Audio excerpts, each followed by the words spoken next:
Hello friends, welcome back to the channel Krupa Malnad. ನಾನು ಕೃಪಾ. ಇದು good night ಹೇಳೋ ಸಮಯ. ಟೈಮ್ ಬಂದು 8:30 ಆಗಿದೆ. ಬೆಳಗ್ಗೆದೇನು ತಿಂಡಿ ಇರಲಿಲ್ಲ, ಹಾಗಾಗಿ ಇವತ್ತು ಒಗ್ಗರಣೆ ಮಂಡಕ್ಕಿ ಮಾಡೋಣ ಅಂತ ಮಾಡ್ತಾಯಿದ್ದೀನಿ. ತುಂಬ ದಿನ ಆಗಿತ್ತು ಇದನ್ನು ತಿನ್ನಬೇಕು ಅಂತ. ತರಿಸ್ಕೊಂಡು ಕೂಡ ತುಂಬ ದಿನ ಆಗಿತ್ತು. ಅದರಲ್ಲಿ ಹಾಗೇ ತಿಂದು ಮಂಡಕ್ಕಿ ಕೂಡ ಸುಮಾರು ಖಾಲಿ ಆಗಿ ಹೋಗಿತ್ತು. ಮತ್ತು ಇದು ಸ್ವಲ್ಪ ಮೆತ್ತಗಾಗ್ತಾ ಬಂದಿತ್ತು. ಹಾಗಾಗಿ ಇದು ದಪ್ಪ ಮಂಡಕ್ಕಿ ಅಂತಾರಲ್ವ, ಆ ಮಂಡಕ್ಕಿ ಇದು. ಕೆಲವೊಬ್ಬರು ಇದಕ್ಕೆ ಕಹಿ ಮಂಡಕ್ಕಿ ಅಂತ ಕೂಡ ಹೇಳ್ತಾರೆ ನಮ್ಮ ಕಡೆ. ಈ ಉಂಡೆ ಎಲ್ಲ ಕಟ್ತಾರಲ್ಲ, ಆ ಮಂಡಕ್ಕಿ. ದಾವಣಗೆರೆ ಕಡೆಯವರಿಗಾದರೆ ಗೊತ್ತಿರುತ್ತೆ, ಯಾಕಂದರೆ ಅವರು ಇದು ತೊಯ್ಸ್ ಹಚ್ಚಿದ ಮಂಡಕ್ಕಿನ ಜಾಸ್ತಿ ಮಾಡ್ತಾರೆ. ಅದಕ್ಕೇನೋ ಬೇರೆ ಏನೋ ಅಂತಾರೇನೋ ಗೊತ್ತಿಲ್ಲ ನನಗೆ. ಗಿರ್ಮಿಟ್ ಅಂತಾರೋ, ನನಗೂ ಕರೆಕ್ಟಾಗಿ ಗೊತ್ತಿಲ್ಲ. ನಾವು ಇದಕ್ಕೆ ಒಗ್ಗರಣೆ ಮಂಡಕ್ಕಿ ಅಂತೀವಿ, ಇಲ್ಲ ತೊಯ್ಸ್ ಹಚ್ಚಿದ ಮಂಡಕ್ಕಿ ಅಂತ ಕೂಡ ಹೇಳ್ತೀವಿ. ಅಂದರೆ ಈ ಥರ ನೀರಲ್ಲಿ ನೆನೆಸಿ ಹಚ್ಚೋದ್ರಿಂದ ತೊಯ್ಸ್ ಹಚ್ಚಿದ ಮಂಡಕ್ಕಿ ಅಂತ ಹೇಳ್ತೀವಿ. ಇದ್ರ ಜೊತೆ ಬಾಳೆಕಾಯಿ ಬಜ್ಜಿ, ಇಲ್ಲಾಂದರೆ ಮೆಣಸಿನ್ಕಾಯಿ ಖಾರ ಇರೋವಂಥ ಬಜ್ಜಿ ಇದ್ದರೆ ಸೂಪರಾಗಿರುತ್ತೆ. ಇಲ್ಲ ಹೀರೆಕಾಯಿ ಬಜ್ಜಿ, ಯಾವುದೇ ಇದ್ದರೂ ಚೆನ್ನಾಗಿರುತ್ತೆ. ಆದರೆ ನಾನಿವತ್ತು ಆ ಥರದ್ದೇನೂ ಮಾಡಿಲ್ಲ. ಏನೂ ಇಲ್ಲ, ಬರೀ ಜಸ್ಟು ಎಣ್ಣೆ, ಉದ್ದಿನಬೇಳೆ, ಕಡಲೆಬೇಳೆ ಹಾಕಿದೆ, ಸಾಸಿವೆ ಹಾಕಿ, ಹಸಿಮೆಣಸು ಮತ್ತು ಈರುಳ್ಳಿನ ಸ್ವಲ್ಪ ಜಾಸ್ತಿ ಹಾಕಿ, ಅರಿಶಿನದ ಪುಡಿ ಹಾಕಿ ಒಂದು ಒಗ್ಗರಣೆ ಮಾಡಿದೆ. ಕೆಲವೊಬ್ರು ಇದಕ್ಕೆ ಟೊಮೆಟೊ ಹಾಕ್ತಾರೆ. ನಮಗೆ ಅಷ್ಟು ಟೊಮೆಟೊ ಹಾಕಿದ್ರೆ ಅಷ್ಟು ಇಷ್ಟ ಆಗಲ್ಲ, ಹಾಗಾಗಿ ನಾನು ಟೊಮೆಟೊ ಏನೂ ಹಾಕಿಲ್ಲ. ಆಮೇಲೆ ಬೆಳ್ಳುಳ್ಳಿ ಹಾಕಿದ್ದೆ ಅಷ್ಟೇ.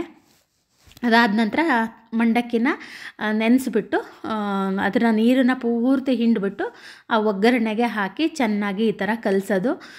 ಕೆಳಗಡೆ ನಾನು ಬಿಸಿ ಕೂಡ ಮಾಡ್ತಾಯಿದ್ದೀನಿ, ಅಂದರೆ ಉರಿ ಇದೆ. ಆನಂತರ ಸ್ವಲ್ಪ ಕಾಯಿ ತುರಿ ಹಾಕಿದ್ದೀನಿ. ಇದಕ್ಕೆ ಮುಖ್ಯವಾಗಿ ಬೇಕಾಗಿರೋದು ಏನಪ್ಪ ಅಂದರೆ ಪುಟಾಣಿ ಇರುತ್ತೆ ಗೊತ್ತಾ, ಅದರ ಹಿಟ್ಟನ್ನ ಮಾಡಿ ಇದಕ್ಕೆ ಸೇರಿಸಿದ್ರೆ ಅದು ಟೇಸ್ಟು ಚೆನ್ನಾಗಿ ಕೊಡುತ್ತೆ. ಈಗ ನಾನು ನಿಂಬೆಹಣ್ಣನ್ನು ಕೂಡ ಹಾಕ್ತಾಯಿದ್ದೀನಿ. ಹುಣಸೆ ರಸದಕ್ಕಿಂತ ಇದಕ್ಕೆ ನಿಂಬೆಹಣ್ಣು ಹಾಕಿದ್ರೆ ಚೆನ್ನಾಗಿರುತ್ತೆ. ಹಾಗೆಯೇ ಜಾಸ್ತಿ ಕೊತ್ತಂಬರಿ ಸೊಪ್ಪನ್ನು ಹಾಕಬೇಕು. ಆನಂತರ ನಾನು ಇದಕ್ಕೆ ಪುಟಾಣಿ ಪುಡಿನ ಕೊನೆಗೆ ಸೇರಿಸ್ತಾ ಇದ್ದೀನಿ. ನೀವು ಅವಲಕ್ಕಿ ಮಾಡ್ತೀರ ಗೊತ್ತಾ, ಒಗ್ಗರಣೆ ಅವಲಕ್ಕಿ, ಅದು ಕೂಡ ಏನಾದರೂ ಸ್ವಲ್ಪ ಎಣ್ಣೆ ಜಾಸ್ತಿ ಆಯಿತು ಅಂದರೆ ಈ ಥರ ಪುಟಾಣಿನ ಜಸ್ಟ್ ಪುಡಿ ಮಾಡಿ, ಅಂದರೆ ತರಿಯಾಗಿ ಇಲ್ಲ ನುಣ್ಣಗೆ ಕೂಡ ಮಿಕ್ಸಿ ಮಾಡಿ ಹಾಕಬಹುದು. ಅವಲಕ್ಕಿಗೆ ಹಾಕಿ ನೋಡಿ, ಸೂಪರಾಗಿರುತ್ತೆ. ಇವತ್ತು ಒಂಥರ ಡಿಫ್ರೆಂಟ್ ಆಗಿರೋ ಡಿನ್ನರ್ ಇದು. ಬೆಳಗ್ಗೆ ತಿಂಡಿಗೂ ಕೂಡ ಇದನ್ನು ಮಾಡ್ತಾರೆ. ಈವ್ನಿಂಗ್ ಸ್ನ್ಯಾಕ್ಸ್ ತಿಂತೀವಲ್ವ, ಆ ಟೈಮಲ್ಲಿ ಒಂದು ಒಳ್ಳೆ ಕಾಫಿ ಇದ್ದರೆ ಮಸ್ತಾಗಿರುತ್ತೆ. ಇದ್ರ ಜೊತೆ ಸಣ್ಣ ಮಿಕ್ಸ್ಚರ್ ಹಾಕ್ಕೊಂಡು ತಿಂದರೆ ಚೆನ್ನಾಗಿರುತ್ತೆ. ನಮ್ಮನೆಯವ್ರಿಗೆ ಹೇಳಿದ್ದೆ ತರೋದಕ್ಕೆ, ಅವರು ಮೀಟಿಂಗ್ ಮಾಡಿ ಹಾಗೆ ಬಂದಿದ್ದರು. ಅದಕ್ಕೆ ನಾನೇನು ಮಾಡಿದೆ, ದೇಸಿ ಜುಗಾಡಿರುತ್ತಲ್ವ, ಹಪ್ಪಳನ ಸುಟ್ಕೊಂಡು ಈಗ ತಿಂತಾ ಇದ್ದೀನಿ. ಹಿಂಗಿತ್ತು ಗೊತ್ತಾ, ಖಂಡಿತ ಇದನ್ನು ಟ್ರೈ ಮಾಡಿ. ಮೆತ್ತಗೆ ಈ ಅವಲಕ್ಕಿ ಎಲ್ಲ ಆದರೆ ಸ್ವಲ್ಪ ಗಟ್ಟಿ ಇರುತ್ತೆ, ಜಗಿಯೋಕ್ಕೆ ಕಷ್ಟ ಆಗುತ್ತೆ. ಆದರೆ ಇದು ತುಂಬ ಸಾಫ್ಟಾಗಿ ತುಂಬಾ ಚೆನ್ನಾಗಿತ್ತು. ಇದನ್ನು ಕೂಡ ನಾನು ಮಸ್ಟ್ ಟ್ರೈ ದಿಸ್ ರೆಸಿಪಿ ಅಂತ ಹೇಳ್ತೀನಿ. ಗುಡ್ ಮಾರ್ನಿಂಗ್ ಎಲ್ಲರಿಗೂ. ಬೆಳಗ್ಗೆನೇ ವರುಣನ ಅವತಾರ ಶುರುವಾಗಿದೆ. ಮಳೆಗಾಲ ಅಲ್ವಾ, ಹಾಗಾಗಿ ಅದನ್ನು ಕೂಡ ನಿಮ್ಮ ಜೊತೆ ಅದನ್ನು ಶೇರ್ ಮಾಡ್ತಾ ಇದ್ದೀನಿ. ನಮ್ಮ ಸಿಂಬು ಮರಿ ನೋಡಿ ಆರಾಮಾಗಿ ಕಟ್ಟೆ ಮೇಲೆ ಮಲಗಿದೆ ಬಿಸ್ಕೆಟ್ ತಿಂದ್ಬಿಟ್ಟು. ನಂಗೆ ಯಾರೋ ಮೊನ್ನೆ ಕಮೆಂಟಲ್ಲಿ ಹೇಳ್ತಾಯಿದ್ರು, ನಿಮ್ಮ ಸಿಂಬನ ಸ್ವಲ್ಪ ಜಾಸ್ತಿ ತೋರಿಸಿ ಅಂತ. ಮುಂಚೆ ತೋರಿಸ್ತಾ ಇದ್ದೆ, ಇವಾಗ ಅವನು ಹೊರಗಡೆ ಇರೋದ್ರಿಂದ ಸ್ವಲ್ಪ ಕಮ್ಮಿ ಆಗಿದೆ. Hello, good morning. ಮಳೆ ಚೆನ್ನಾಗಿ ಬರ್ತಾ ಇದೆ. ಬಾಗಿಲಿಗೆ ನೀರು ಹಾಕೋಣ ಅಂತ ಹೋದೆ, ಕಸ ಎಲ್ಲ ಹೊಡೆದಲ್ಲ, ಮಳೆ ಬರ್ತಾ ಇತ್ತು. ಮತ್ತೆ ಛತ್ರಿ ಹಿಡ್ಕೊಂಡು ಯಾರು ಬಕೆಟಲ್ಲಿ ನೀರು ತುಂಬ ಕಲ್ಲಿ ತನಕ ಹೋಗ್ತಾರಂತ, ಕಮ್ಮಿ ಆಗ್ಬೋದೇನೋ ಅಂತ ಚಪಾತಿ ಹಿಟ್ಟರು ಕಲಸಿ ಹೋಗೋಣ ಅಂತ ಬಂದೆ. ಇವತ್ತು ತಿಂಡಿ ಚಪಾತಿ ಮಾಡಿ ಪಲ್ಯ ಮಾಡೋಣ ಅಂತ. ಬೆಂಡೆಕಾಯಿ ತೆಗೆದಿಟ್ಟಿದ್ದೀನಿ, ತುಂಬ ದಿನ ಆಯಿತು ಬೆಂಡೆಕಾಯಿ, ಹಾಗಾಗಿ ಅದನ್ನು ಪಲ್ಯ ಮಾಡಿ, ಹಾಗೆಯೇ ನನ್ನ ಗಿಡದಲ್ಲಿ ಕೂಡ ನಿನ್ನೆ ಒಂದಿಷ್ಟು ಬೀನ್ಸ್ ಕೊಯ್ದಿದ್ವಿ. ಆ ಬೀನ್ಸಿಂದು ಮತ್ತು ಬೆಂಡೆಕಾಯಿ ಎರಡು ಪಲ್ಯ ಮಾಡೋಣ ಅಂತ ಅಂದ್ಕೊಂಡಿದ್ದೀನಿ. ಮಾಡ್ತೀನಿ, ಅಂದ್ಕೊಳ್ಳೋದೇನು ಮಾಡೇ ಬಿಡ್ತೀನಿ. ಸುಮ್ಮನೆ ತರಕಾರಿ ಸುಮಾರಿದೆ. ಚಪಾತಿ ಎರಡು ತಿಂದು ಪಲ್ಯ ಸ್ವಲ್ಪ ಜಾಸ್ತಿ ತಿನ್ನೋಕ್ಕಾಗುತ್ತೆ ಅಂತ. ನಾನು ತಿನ್ನೋದು ಒಂದೇ ಚಪಾತಿ, ಪಲ್ಯ ಮತ್ತು ಸ್ವಲ್ಪ ಜಾಸ್ತಿ ತಿಂತೀನಿ. ಮಳೆ ಕಮ್ಮಿ ಆಗುತ್ತೇನೋ ಅಂತ ಕಾಯ್ತಾ ಇದ್ದೆ. ನೀರು ಕೂಡ ಕುಡ್ದಿಲ್ಲ. ನೀರು ಬಿಸಿ ಮಾಡಿದ್ರೆ ನೀರು ಕೂಡ ಭಾಳ ಬಿಸಿ ಆಗೋಯ್ತು. ಜೀರಿಗೆ ನೀರು ಬಿಸಿ ಬಿಟ್ಟಿಲ್ಲ. ಪಾತ್ರೆ ರಾತ್ರಿ ಸುಮಾರು ತೊಳೆದೆ, ತಟ್ಟೆ ಮತ್ತು ಅದು ಮಂಡಕ್ಕಿ ಮಾಡಿದ್ದೆಲ್ಲ ರಾತ್ರಿ, ಅದು ಒಂದು ತೊಳೆದಿಲ್ಲ, ಅದು ಅಡಿ ಹಿಡಿಬಿಟ್ಟಿತ್ತು. ಹಾಗಾಗಿ ನೀರು ಹಾಕಿ ಅದನ್ನು ಇಟ್ಟಿದ್ದೆ. ಮಳೆ ಕಮ್ಮಿ ಆಗಬಹುದೇನೋ, ಇದೇ ಹಿಡಿದು ಹೊಡೆಯೋ ಮಳೆ ಏನಲ್ಲ. ನಮ್ಮನೆ ಹೋಗ್ಬೇಕಿದ್ರೆ ಸಣ್ಣದಾಗಿ ಬರ್ತಾ ಇತ್ತು, ಈಗ ಜೋರೇ ಬಂತು ಒಂದ್ಸಲ, ಈಗ ಮತ್ತೆ ಸಣ್ಣಕ್ಕಾಯಿತು. ನಾನು ಬೆಳಗ್ಗೆ ಏನಾಯ್ತು ಗೊತ್ತಾ, ನಾನು ಇವ್ರಿಗೆ ಟೀ ಮಾಡ್ತಾ ಇದ್ದೆ. ಬೆಳಗ್ಗೆ ಇವರು ಸಿಂಬಂಗೆ ಬಿಸ್ಕೆಟ್ ಹಾಕಿ ಕಾರನ್ನ ಹೊರಗೆ ನಿಲ್ಲಿಸಿ ಬಂದರು. ಹಿಂಗೊಂದು ನಾಯಿ ಹೋಯ್ತು, ಸಿಂಬನೇ ಹೋದ ಅಂತ ನಾನು ಇವರಿಗೆ, ಇಲ್ಲಪ್ಪ ನಾ ಬಿಟ್ಟಿಲ್ಲ ಅವನನ್ನ ಅಂದರು. ಆಮೇಲೆ ಮತ್ತೆ ನನಗೆ ಮತ್ತೆ ಇವನ್ನೆಲ್ಲ ಹೋಗಿದ್ದಾನೋ ಏನೋ, ಇವ್ರಿಗೆ ಗೊತ್ತಿಲ್ವೇನೋ ಅಂತ ಹೋಗಿ ನೋಡ್ಕೊ ಬಂದೆ. ಹೊರಗಡೆ ಆರಾಮಾಗಿ ಮಲಗಿದ್ದ. ಈಗಲೂ ಅಷ್ಟೇ ಹಿಂಗೆ ಹೋಯ್ತು ಕೆಳಗಡೆ, ಸೇಮ್ ನಮ್ಮ ಸಿಂಹನ್ ಥರನೇ ಇದೆ, ಬಿಳಿದು. ನನಗೆ ಈಗಲೂ ಹಂಗೆ ಅನ್ನಿಸ್ತು. ಆದರೆ ಸಿಂಹ ಇಲ್ಲ, ಇದ್ದಾರೆ ಹೊರಗಡೆ. ಬನ್ನಿ ಇವತ್ತಿನ ಬ್ಲಾಗ್ ಶುರು ಮಾಡೋಣ.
ಬೀನ್ಸ್ ಗಿಡದ ಜೊತೆಗೆ ನಾನು ಅಲಸಂದೆ ಗಿಡ ಕೂಡ ಹಾಕಿದ್ದೆ. ಅದು ಯಾವಾಗಿನ ಬೀಜನೋ ಗೊತ್ತಿಲ್ಲ, ಹಾಕಿದ್ದೆ. ಆದರೆ ಎದ್ದಿತ್ತು, ಚೆನ್ನಾಗಿ ಬಿಡ್ತಾ ಇದೆ. ಬೀನ್ಸ್ ಜೊತೆಗೇ ಅದನ್ನು ಕೂಡ ಹಾಕಿ ಪಲ್ಯ ಮಾಡೋಣ ಅಂತ ಹೆಚ್ಚುತ್ತಾ ಇದ್ದೀನಿ.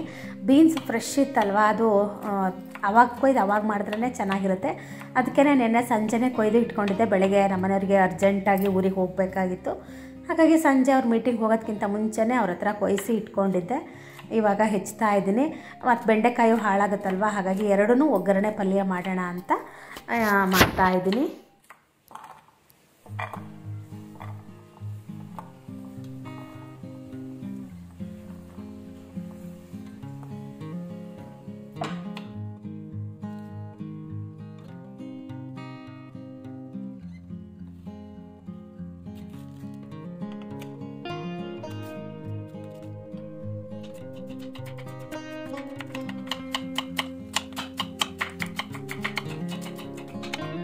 ಪಲ್ಯ ಮಾಡೋದೆಲ್ಲ ಒಂದೇ ಥರನೇ, ಆದರೆ ಎರಡೂ ಬೇರೆ ಬೇರೆ ಪಲ್ಯ ಅಂದರೆ ಎರಡು ಪಲ್ಯ ಮಾಡ್ತಾಯಿದ್ದಾರಲ್ವ, ಸೇಮ್ ಒಗ್ಗರಣೆ ಹಾಕೋದು. ಎಣ್ಣೆ ಹಾಗೆ ಸಾಸಿವೆ, ಕಡಲೆಬೇಳೆ, ಕರಿಬೇವನ್ನ ಹಾಕಿ ಆನಂತರ ಚೂರು ಬೆಳ್ಳುಳ್ಳಿ ಹಾಕ್ತಾಯಿದ್ದೀನಿ.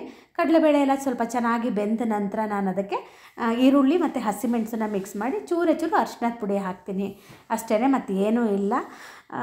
ಯಾಕೋ ಗೊತ್ತಿರೋ ಇವತ್ತು ಸ್ವಲ್ಪ ಎರಡು ಥರ ಮಾಡೋಣ ಅಂತ ಅನ್ನಿಸ್ತು. ತರಕಾರಿ ಬೇರೆ ಜಾಸ್ತಿ ಇತ್ತಲ್ವ, ಸುಮ್ಮನೆ ಅದು ಇಟ್ಟರೆ ಹಾಳಾಗ್ಬಿಡುತ್ತೆ. ಹಾಗಾಗಿ ಬೆಂಡೆಕಾಯಿ ಅಷ್ಟೇ ಮಾಡೋಣ ಅಂತ ಇಟ್ಟಿಟ್ಟೆ, ಫ್ರಿಜ್ಜಲ್ಲೇ ಹಾಳಾಗ್ತಾ ಇತ್ತು. ಹಾಗಾಗಿ ಮಾಡೋಣ ಅಂತ ಮಾಡ್ತಾಯಿದ್ದೀನಿ. ಅದು ಬೇರೆ ಚಪಾತಿ ಅಂದರೆ ಅಷ್ಟು ಇಷ್ಟ ಆಗಲ್ಲ. ಅದಕ್ಕೆ ಸ್ವಲ್ಪ ನಮ್ಮನೆಯವ್ರಿಗೆ ರಸ ಇರೋ ಪಲ್ಯ ಮಾಡಿದ್ರೆ ಚೆನ್ನಾಗಿ ತಿಂತಾರೆ. ಆದರೆ ಇವತ್ತು ಡ್ರೈ ಪಲ್ಯ ಮಾಡ್ತೀನಿ. ಆದರೆ ಅದೇನು ಮಾಡ್ತಾರೋ ಅಂತ ನನಗೂ ಕರೆಕ್ಟಾಗಿ ಗೊತ್ತಿಲ್ಲ. ನಾನು ಬೆಂಡೆಕಾಯಿ ಪಲ್ಯಕ್ಕೆ ಮಾತ್ರ ಸ್ವಲ್ಪ ಟೊಮೆಟೊನ ಹಾಕ್ತಾಯಿದ್ದೀನಿ. ಬೀನ್ಸ್ ಪಲ್ಯಕ್ಕೆ ಟೊಮೆಟೊ ಹಾಕೋದಿಲ್ಲ, ಯಾಕಂದರೆ ಇದು ಟೊಮೆಟೊ ಹಾಕೋದ್ರಿಂದ ಲೋಳೆ ಅಂಶ ಬಿಟ್ಕೊಳ್ಳೋದಿಲ್ಲ. ಹಾಗಾಗಿ ಕೆಲವೊಬ್ರು ಹುಣಸೆ ರಸ ಹಾಕ್ತಾರೆ, ಆಮೇಲೆ ನಿಂಬೆ ರಸ ಹಾಕ್ತಾರೆ.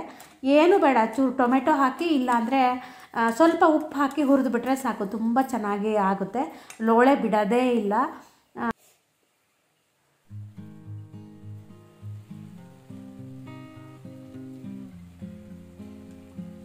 ನಾನು ಹಸಿಮೆಣಸಿನ ಬದಲು ಸ್ವಲ್ಪ ಸೂಜಿ ಮೆಣಸಿನ ಪುಡಿನ ಹಾಕಿದ್ದೀನಿ. ನಂಗೆ ಹಸಿಮೆಣಸು ಹೆಚ್ಚೋದು ಮರ್ತೋಗ್ಬಿಟ್ಟಿತ್ತು, ಹಾಗಾಗಿ ಪುಡಿ ಮಾಡಿದ್ದಿತ್ತಲ್ವ ಅದನ್ನು ಹಾಕ್ತಾಯಿದ್ದೀನಿ. ನಾನು ಸಾಸಿವೆ ಹಾಕೋದಕ್ಕೆ, ಆಮೇಲೆ ನನ್ನ ಟೀಗೆ ಬ್ರೌನ್ ಶುಗರ್ ಹಾಕೋದಕ್ಕೆ ಅದಕ್ಕೇನು ಮೆಟಲ್ ಅಂತಾರೆ ನನಗೂ ಗೊತ್ತಿಲ್ಲ, ಅದ್ರದ್ದು ಚಮಚ ಯೂಸ್ ಮಾಡ್ತೀನಲ್ಲ, ಅದು ನೋಡಿದ್ರೆ ಗೋಲ್ಡ್ ಕಲರ್ ಇದೆ ಅಲ್ವಾ, ಅದಕ್ಕೆ ನನಗೆ ಉಜ್ವಲ ಅವ್ರು ಹೇಳಿದರು, ಓ ಬಂಗಾರದ ಚಮಚ ಯೂಸ್ ಮಾಡ್ತಾ ಇದ್ದೀರಾ ಅಂತ ಹೇಳಿ. ನಿಜವಾಗ್ಲೂ ಇವಾಗಿನ ಬಂಗಾರದ ರೇಟ್ ಕೇಳಿದ್ರೆ ತಲೆ ತಿರ್ಗ್ದಂಗೆ ಆಗುತ್ತೆ. ಈಗೆಲ್ಲ ಅಡಬಡವರೆಲ್ಲ ಒಂದು ತಾಳಿ ಗುಂಡು ಮಾಡಿಸೋದು ಕಷ್ಟಕ್ಕೆ ಬಂದುಬಿಟ್ಟಿದೆ, ಅಷ್ಟು ರೇಟ್ ಆಗಿಬಿಟ್ಟಿದೆ. ನಮ್ಮ ಮದುವೆ ಟೈಮಲ್ಲೆಲ್ಲ 5,000 ಇತ್ತು ಅಷ್ಟೇ, 10 ಗ್ರಾಮಿಗೆ 5,000 ಇತ್ತು. ಬೆಳ್ಳಿ 15,000 ಏನೋ ಇತ್ತು. ಇವಾಗ ಎಲ್ಲ ಎಷ್ಟು ರೇಟ್ ಆಗಿದೆ. ಈ ರೇಟಲ್ಲಿ ಬಂಗಾರದ ಚಮಚದಲ್ಲಿ ಅಡುಗೆ ಮಾಡಿ ಉದ್ಧಾರ ಆಯಿತು. ಆ ಟೈಮಲ್ಲೇ 5,000 6,000 ಇದ್ದಾಗೆ ಮಾಡಿಸ್ಕೊಳಕ್ಕಾಗಿಲ್ಲ. ಹಾಗೇನಿಲ್ಲ, ಯಾಕಂದರೆ ಆವಾಗ ಅದೇ ನಮಗೆ ಜಾಸ್ತಿ ಅನ್ನಿಸ್ತಾ ಇತ್ತು. ಇವಾಗ 60,000-70,000 ಹೇಗೆ ಜಾಸ್ತಿನೋ ಆವಾಗ ಕೂಡ ಅದೇ ಥರ ಅನ್ನಿಸ್ತಾ ಇತ್ತು. ಅಯ್ಯೋ ಬಂಗಾರ ರೇಟ್ ಅಷ್ಟಾಗಿದೆ ಇಷ್ಟಾಗಿದೆ, ಒಂದು 200 ರೂಪಾಯಿ ಹೆಚ್ಚಾದರೂ ನಮಗೆ ಅಯ್ಯೋ ಅಷ್ಟಾಗಿದೆ ಇಷ್ಟಾಗಿದೆ ಅಂತ ಅನ್ನಿಸ್ತಾ ಇತ್ತು. ಇವಾಗಂತೂ ಅದೇನು ಗಗನಕ್ಕೆ ಮುಟ್ಟಿಬಿಟ್ಟಿದೆ. ನಿಜ ಪಾಪ ಸ್ವಲ್ಪ ಸಣ್ಣ ಪುಟ್ಟ ಜನರೆಲ್ಲ ಬಂಗಾರ ಕೊಳ್ಳೋದೇ ಕಷ್ಟ ಆಗಿಬಿಟ್ಟಿದೆ. ಈ ಮಣ್ಣಿನ ಪಾತ್ರೆಯಲ್ಲಿ ಏನಪ್ಪ ಅಂದರೆ ಒಂದು 3/4 ಭಾಗ ಬೆಂದ ನಂತರ ನಾವು ಆಫ್ ಮಾಡಿಬಿಡ್ಬೇಕಾಗುತ್ತೆ. ಉಪ್ಪು ಹುಳಿ ಎಲ್ಲ ಹಾಕಿ ಕೊನೆಗೆ ನಾನು ಕಾಯಿ ತುರಿ ಹಾಕಿ ಚೂರು ಕೊತ್ತಂಬರಿ ಸೊಪ್ಪನ್ನ ಹಾಕಿ ಒಂದು 3/4 ಭಾಗ ಬೆಂದಿದೆ ಅಷ್ಟೇ. ನಾನು ಅದನ್ನು ಆಫ್ ಮಾಡಿಬಿಟ್ಟಿದ್ದೀನಿ, ಯಾಕಂದರೆ ಅದೇ ಇದರಲ್ಲಿ ಜಳ ಅಂತೀವಿ ನಾವು, ಅದರನ್ನೇ ಅದು ಚೆನ್ನಾಗಿ ಬೆಂದುಬಿಡುತ್ತೆ. ಹಾಗಾಗಿ ಎರಡೂ ಪಲ್ಯನೂ ತುಂಬಾ ಚೆನ್ನಾಗಾಗಿತ್ತು. ನಾನು ಫಸ್ಟೇ ಇದು ಮಣ್ಣಿನ ಪಾತ್ರೆ ತೊಗೊಂಡೆ ಅಲ್ವಾ, ನಂಗೆ ಅವತ್ತೊಂದು ಕಮೆಂಟ್ ಬಂದಿತ್ತು, ನಂಗೆ ಹೇಳೋಕ್ಕೆ ಮರ್ತೋಗ್ಬಿಟ್ಟಿತ್ತು. ನಾನು ಆ ವಿಡಿಯೋದಲ್ಲಿ ಆ ಕಮೆಂಟನ್ನು ಪಿನ್ ಮಾಡಿದ್ದೀನಿ. ನಾನು ಒಂದು ನಕ್ಕಿದ್ದೀನಿ ಅಂದರೆ ಅವ್ರ ಹೆಸರು ಅಲ್ಲಿಲ್ಲ, ಬಾಂಬೆಲಿರೋದಂತೆ. ಅವ್ರು ಹೀಗೇ ಒಂದು ಮಣ್ಣಿನ ಪಾತ್ರೆನ ತೊಗೊಬಂದ್ರಂತೆ ಮನೆಗೆ. ಅದಕ್ಕೆ ಎಲ್ಲ ಉಪಚಾರ ಮಾಡಿ ಫಸ್ಟ್ ಒಲೆ ಮೇಲೆ ಇಟ್ಟರಂತೆ. ಇಟ್ಟ ತಕ್ಷಣ 400 ರೂಪಾಯಿನೋ ಕೊಟ್ಟಿದ್ರಂತೆ. ಅದಕ್ಕೆ ಮುಚ್ಚಳ ಎಲ್ಲ ಇತ್ತಂತೆ, 400 ರೂಪಾಯಿ ಕೊಟ್ಟಿದ್ರಂತೆ. ಆಮೇಲೆ ಅದರೊಳಗೆಲ್ಲ ಈಗ ಒಗ್ಗರಣೆಗೆ ಏನು ಬೇಕು ಅದನ್ನೆಲ್ಲ ಹಾಕಿ ಒಲೆ ಉರಿ ಹಚ್ಚೋದಕ್ಕೂ ಢಮ್ ಅಂತ ಸೌಂಡ್ ಆಯ್ತಂತೆ. ಅದು ಬೇರೆ ಅವರು ಇರೋದು ಫ್ಲ್ಯಾಟಲ್ಲಾಗಿತ್ತಂತ. ಎಲ್ಲರೂ ಏನೋ ಆಯಿತು ಅಂತ ಎಲ್ಲರೂ ಕೇಳೋದಂತೆ.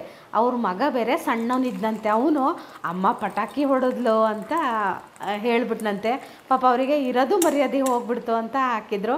ಆಮೇಲೆ ಏನಂತ ಗೊತ್ತಾ, ಎಲ್ಲಾದರೂ ಮಣ್ಣಿನ ಪಾತ್ರೆ ಅಂಗಡಿ ಕಾಣ್ತು ಅಂದರೆ ಅವ್ರು ಆ ಕಡೆ ತಿರುಗು ನೋಡೋದಿಲ್ಲ ಅಂತ ಹಾಕಿದ್ರು. ನಂಗೆ ನಿಜವಾಗ್ಲೂ ಆ ಕಮೆಂಟ್ ಓದಿ ಎಷ್ಟು ನಕ್ಕಿದ್ದೀನಿ ಅಂದರೆ ಬಿದ್ದು ನಕ್ಕಿದ್ದೀನಿ. ನಾನು ಅವ್ರಿಗೆ ರಿಪ್ಲೈ ಕೂಡ ಹಾಗೇ ಮಾಡಿದೆ. ನಾನು ಹೇಳಿರೋದು ನಿಮ್ಗೆ ಅಷ್ಟು ಮಜಾ ಅನ್ಸೋದಿಲ್ಲ. ಆ ವಿಡಿಯೋಕ್ಕೆ ಹೋಗಿ ನೀವು ಆ ಕಮೆಂಟ್ ಓದಿ, ಆ ಕಮೆಂಟನ್ನು ನಾನು ಪಿನ್ ಮಾಡಿದ್ದೀನಿ. ನಾನಂತೂ ಆ ಥರ ನಕ್ಕಿದ್ದೀನಿ. ಒಬ್ಬೊಬ್ಬರಿಗೆ ಒಂದೊಂದು ಅನುಭವ ಆಗಿರುತ್ತಲ್ವ, ತುಂಬ ಜನರಿಗೆ ಆ ಥರದ ಅನುಭವ ಆಗಿರುತ್ತೆ. ನಮ್ಮದೇನೂ ಆಗಿಲ್ಲಪ್ಪ ಸದ್ಯ ಆ ಥರ. ಅದೇ ಅವ್ರು ಏನು ಹೇಳಿದ್ದು ಅಂದರೆ ಲೋ ಫ್ಲೇಮಲ್ಲಿ ಇಟ್ಟು ಅಡುಗೆ ಮಾಡಿ ಅಂತ ಹೇಳಿದ್ರು.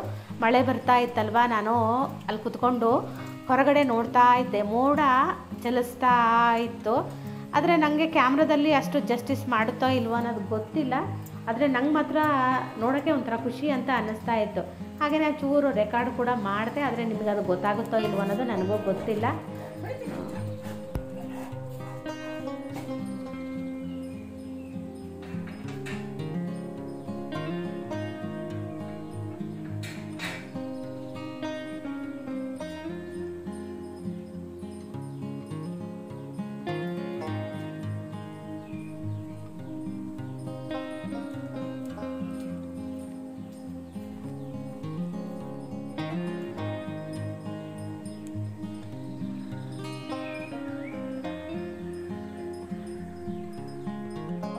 ಇವತ್ತು ಮಳೆ ಬಂತಲ್ಲ, ಅದಕ್ಕೆ ನಮ್ಮ ಮನೆಯವರು ಕೆಲಸದವ್ರನ್ನ ಬೇಡ ಇವತ್ತು ಕೆಲಸಕ್ಕೆ ಅಂತ ಹೇಳಿ ಕಳಿಸಿದ್ರಂತೆ. ಯಾಕಂದ್ರೆ ಮಳೆ ಬರ್ತಾ ಇದೆ, ಏನು ಕೆಲಸ ಆಗೋದಿಲ್ಲ. ಹಾಗಾಗಿ ಬೇಗ ಬರ್ತೀನಿ ಅಂತ ಹೇಳಿದ್ರು. ನಾನು ಬರ್ತಾರೆ ಅಂತ ಟೀ ಕುಡಿದು ಕಾಯ್ತಾ ಕುತ್ಕೊಂಡೆ. ಚಪಾತಿ ಉದ್ದದ ಹಾಗೇನೆ 8:15 ಆಯ್ತು, ಅವ್ರು ಇನ್ನೂ ಬಂದಿಲ್ಲ. ಅದಕ್ಕೆ ಸಿಂಬಲ್ ಬಿಟ್ಟು ಬಂದೆ. ಸ್ವಲ್ಪ ಹೊತ್ತು ಹೊರಗೆ, ಈಗ ಅವ್ರು ಬರೋ ಟೈಮಿಗೆ ಓಡ್ಬಂದ್ಬಿಡ್ತಾನೆ. ಊಟ ಹಾಕ ಟೈಮ್ ಇರುತ್ತಲ್ವಾ, ಅವಾಗ ಬಿಟ್ರೆ ಎಲ್ಲೂ ಹೋಗಲ್ಲ ಅವನು. ಇಲ್ಲೇ ಗೇಟ್ ಹತ್ರನೇ ಸುತ್ತರಿತಿರ್ತಾನೆ. ನಾವು ಏನಾದರೂ ಊಟ ಹಾಕಿ ಬಿಟ್ವಿ ಅಂದರೆ ಮುಗಿತಾವ್, ನಮ್ಮ ಕೈಗೆ ಸಿಗಲ್ಲ. ಹಾಗಾಗಿ ಈಗ ಅದೇ ಬಿಟ್ಟು ಬಂದೆ. ನಮ್ಮನೆಯವರಿಗೆ ಕಾಯ್ತಾ ಇದ್ದೀನಿ, ಅದು ಬರ್ತಾರ ಇಲ್ಲ ಗೊತ್ತಿಲ್ಲ. ಚಪಾತಿ ಉದ್ದಿಡ್ತೀವಿ. ಉದ್ದಿ ಇಟ್ಟರೆ ಏನಾಗ್ತದೆ, ಒಂದ್ರ ಮೇಲೆ ಒಂದು ಹಾಕ್ತೀವಲ್ಲ, ಅಂಟ್ಕೊಬಿಡುತ್ತೆ. ಅದಕ್ಕೆ ಅವ್ರು ಬಂದಮೇಲೆ ಅತ್ಲ ಉದ್ಬಿಡೋಣ, ಅವರು ಸಿಂಬಗೆ ಊಟ ಹಾಕೋ ಟೈಮಲ್ಲಿ ನಾನು ಉದ್ಬಹುದು ಅಂತ ಅಂದ್ಕೊಂಡೆ. 4 ಚಪಾತಿ ಉದ್ತೀನಿ ಸಾಕು. ಏನು ಮಾಡಿದ್ರು ಒಂದು ಚಪಾತಿ ಇಲ್ಲ ಒಂದು ರೊಟ್ಟಿ ದಿನಾ ಉಳಿಯುತ್ತೆ. ಅದು ಯಾಕೆ ಅಂತ ಗೊತ್ತಿಲ್ಲ.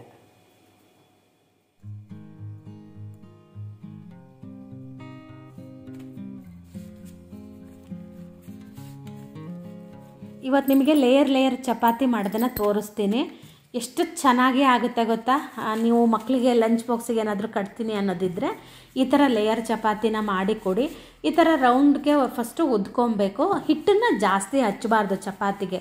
ತುಂಬ ಹಚ್ಚಿ ಉದ್ದಿದ್ರೆ ಏನಾಗುತ್ತೆ ಗೊತ್ತಾ, ಚಪಾತಿ ಒರಟಾಗಿಬಿಡುತ್ತೆ.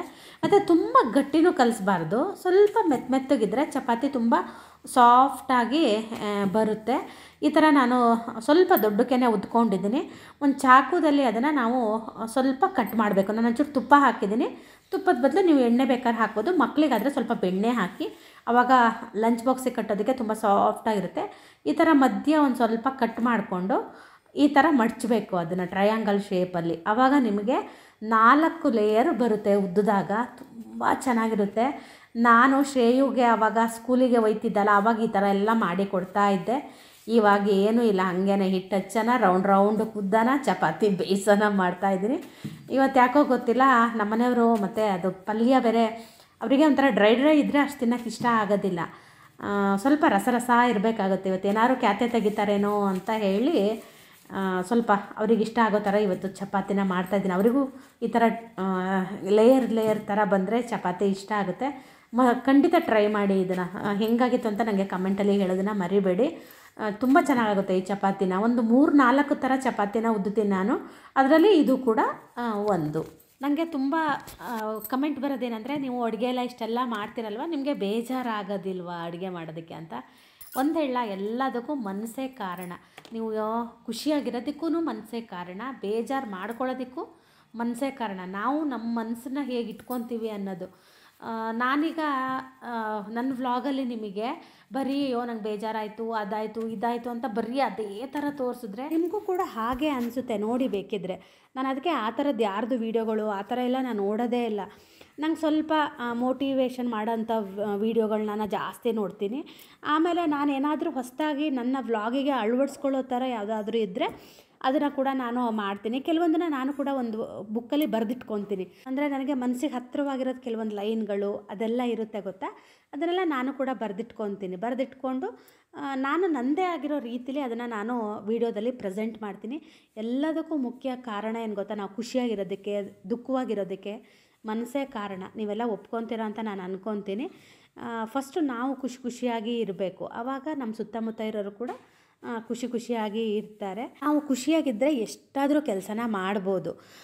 ನಂಗೆ ಆಗೋದೇ ಇಲ್ಲ ಅಂತ ಇದ್ದರೆ ನಿಮಗೆ ಕೆಲಸ ಮಾಡೋಕ್ಕಾಗೋದೇ ಇಲ್ಲ. ಹಾಗಾಗಿ ನಾವು ನಮ್ಮನ್ನು ಹೆಚ್ಚಿಗೆ ಆ್ಯಕ್ಟಿವ್ ಆಗಿ ಇಟ್ಕೊಳ್ಳೋದಕ್ಕೆ ನೋಡಿದ್ರೆ ಆರಾಮಾಗಿ ಇದೆಲ್ಲ ಯಾವ ಲೆಕ್ಕದ ಕೆಲಸ ಅಲ್ವಾ.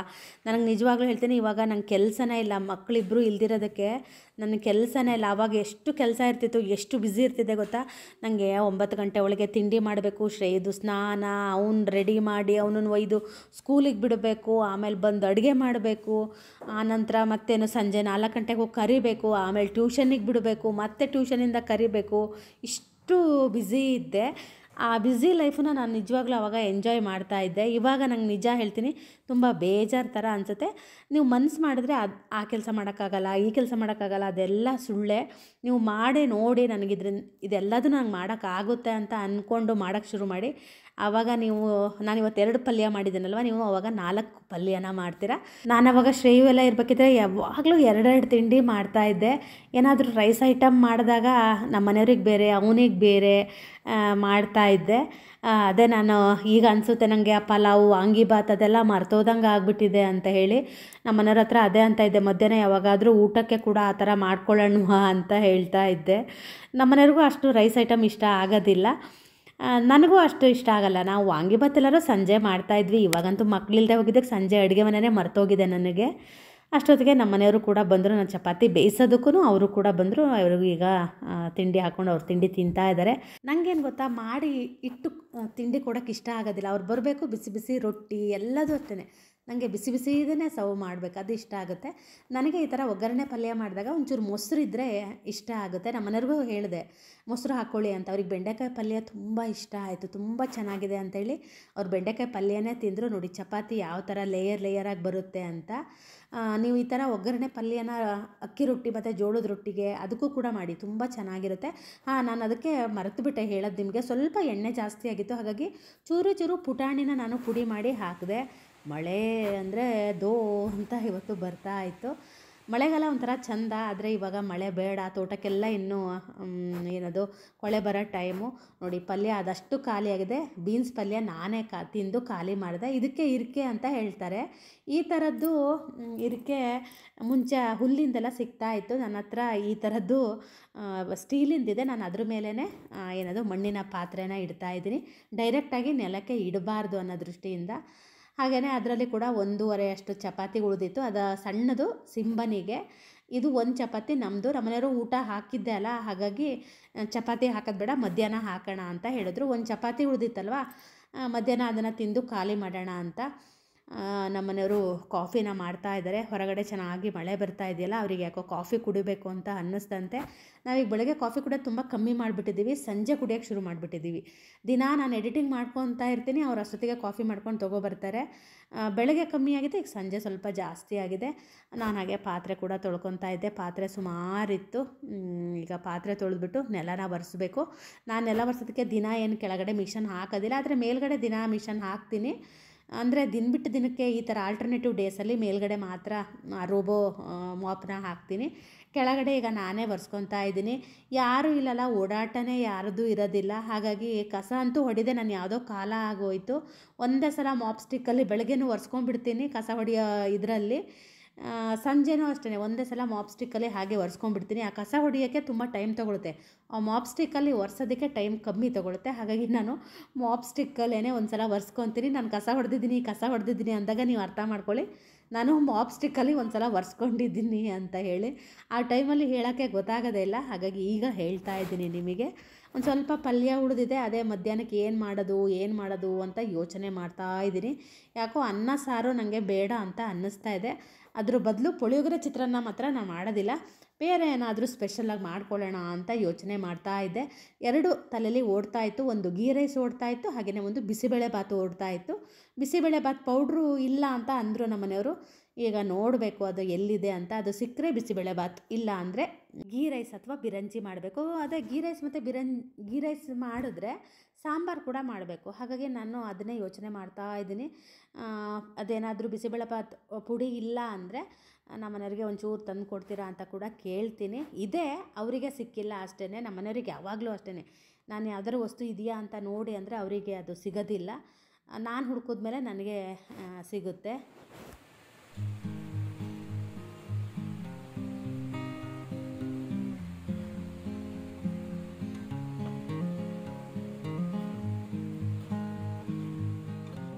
ಬಿಸಿಬೇಳೆಭಾತು ಪುಡಿ ಇತ್ತು, ನಮ್ಮ ಮನೆಯವ್ರಿಗೆ ಸಿಕ್ಕಿಲ್ಲ ಅಷ್ಟೇ, ನನಗೆ ಸಿಕ್ತು ಅದು.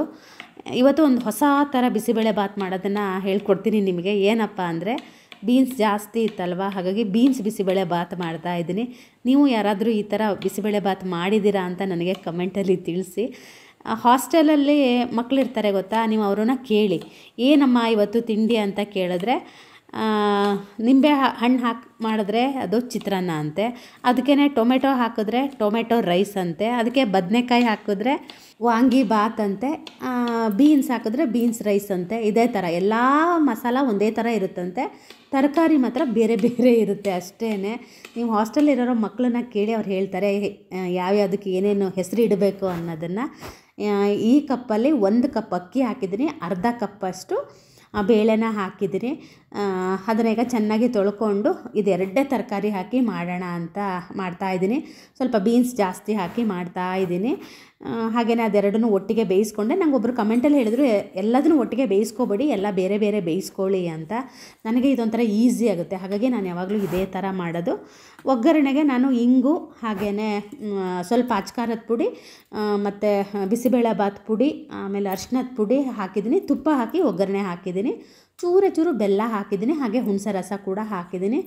ಇದೊಂಚೂರು ಚೆನ್ನಾಗಿ ಕುದ್ದ ನಂತರ ನೀವು ಬೇಕಿದ್ದರೆ ಸ್ವಲ್ಪ ಕೊತ್ತಂಬರಿ ಸೊಪ್ಪನ್ನ ಹಾಕ್ಕೊಂಡ್ರೆ ಸೂಪರಾಗಿರುತ್ತೆ. ಇದಕ್ಕೆ ಸಣ್ಣ ಈರುಳ್ಳಿ ಬರುತ್ತೆ ಗೊತ್ತಾ, ಆ ಈರುಳ್ಳಿ ಹಾಕಿದ್ರೆ ಇನ್ನೂ ಚೆನ್ನಾಗಿರುತ್ತೆ. ಕೇರಳದವರೆಲ್ಲ ಜಾಸ್ತಿ ತಿಂತಾರೆ. ನಾನು ಆ ಈರುಳ್ಳಿನ ಒಂದು ಅಂಗಡಿಲಿ ನೋಡಿದ್ದೀನಿ, ಒಂದಿನ ತೊಗೊಬಂದು ಬಿಸಿಬೇಳೆಭಾತು ಮಾಡಬೇಕು ಅಂದ್ರೂ ನನಗೆ ಈ ಬಿಸಿಬೇಳೆಭಾತು ಮಾಡಿದಾಗ ಮೈಸೂರಲ್ಲಿ ಚಿನ್ನಿ ಫಸ್ಟು ಅಡ್ಮಿಷನಿಗೆ ಹೋದಾಗ ತಿಂದು ಬಂದಿದ್ವಿ. ಆ ಬಿಸಿಬೇಳೆಭಾತು ಮಾತ್ರ ನನ್ನ ಬಾಯಲ್ಲಿ ಇನ್ನೂ ಇದೆ.